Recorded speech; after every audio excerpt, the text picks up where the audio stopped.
حکیم محمد حضرت خان رحمۃ اللہ علیہ نے اپنے مواعظ میں یہ واقعہ بیان فرمایا کہ ڈھاکہ کے اندر ایک نواب، جب ان کا انتقال ہوا نواب صاحب کا، تو بہت ساری دولت چھوڑ کے گئے اور ان کے وارث کے اندر ایک بیٹا ایک بیٹی، نواب زیادہ اور ایک نواب زیادہ، دو بچے وارث، دولت بہت تھی جو چھوڑ کے گئے تھے۔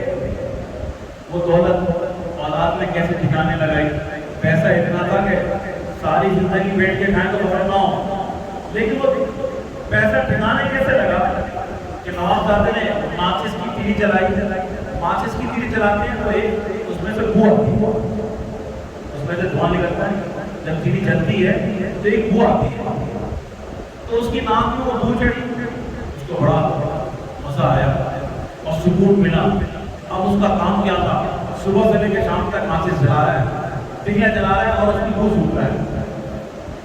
بیٹی جو تھی وہ بازار گئی کپڑا خریدنے کے لیے، جب کپڑا پسند کیا، کپڑا جب سوٹ کاٹتے ہیں تو کپڑا پھاڑتے ہیں، کپڑا پھاڑنے کی جو آواز آتی ہے اس کو وہ آواز بہت اچھی لگی۔